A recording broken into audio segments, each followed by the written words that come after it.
여러분, 주차장 하나 만들어서 10년 운영하면 500억짜리 부동산을 세금 한 푼 안 내고 자녀한테 물려줄 수 있다면 믿으시겠습니까? 이게 실제로 가능했습니다. 지난 6일 국무회의에서 임광현 국세청장이 이재명 대통령에게 가업상속공제 실태조사 결과를 보고했는데요. 보고를 들은 대통령이 이 기가 차서 말이 안 나온다고 했습니다. 가업상속공제, 먼저 이게 뭔지 짚고 가겠습니다. 부모가 10년 이상 경영한 연매출 5천억 원 이내 중소중견기업을 자녀에게 물려줄 때 최대 600억 원까지 상속재산에서 빼주는 제도입니다. 원래 취지는 좋았습니다. 수십 년 공들여 키운 가업이 상속세 때문에 무너지는 걸 막자는 거였죠.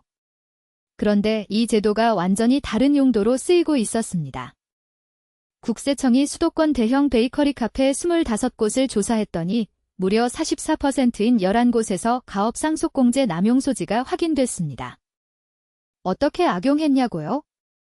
사업자 등록은 제과점업으로 해놓고 실제로는 커피 전문점으로 운영하는 겁니다.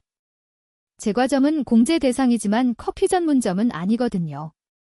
빵은 완제품 사다 놓고 커피만 파는 거죠.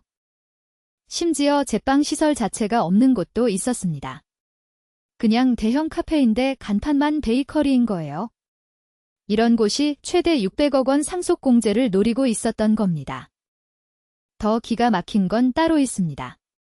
업무와 관련 없는 주택 같은 사적 부동산을 사업장에 포함시켜 등록한 업체가 4곳, 실제로는 자녀가 운영하면서 고령 부모 명의로 사업자를 등록한 곳도 4곳이나 됐습니다. 왜 부모 명의를 쓰냐고요? 가업상속공제를 받으려면 부모가 최소 10년 이상 경영해야 하거든요. 그래서 지금부터 부모 이름으로 해놓고 10년 뒤에 공제받겠다는 계산인 거죠. 그리고 주차장. 이게 진짜 압권입니다.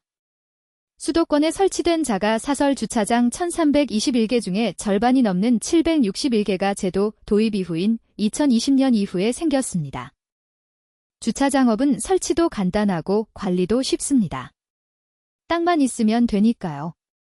수백억짜리 토지 위에 주차장 하나 깔아놓고 10년 운영한 뒤 가업상속공제로 세금 없이 자녀한테 넘기는 겁니다.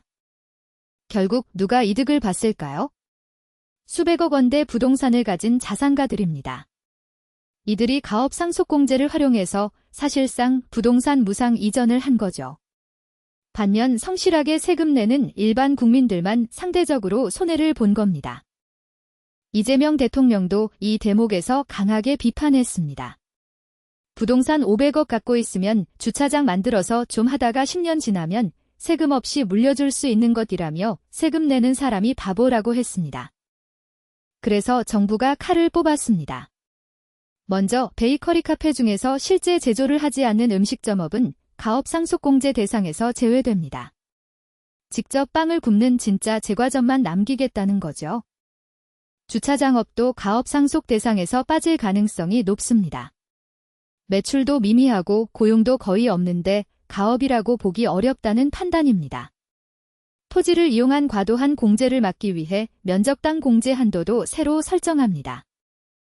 재정경제부는 부처 협의와 의견 수렴을 거쳐 2026년 세법 개정안에 이 내용을 반영하겠다고 밝혔습니다.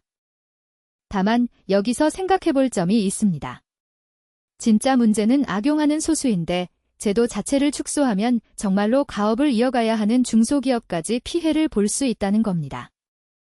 가업상속공제의 취지, 기술과 전통을 다음 세대에 넘기자는 건 분명 좋은 제도입니다.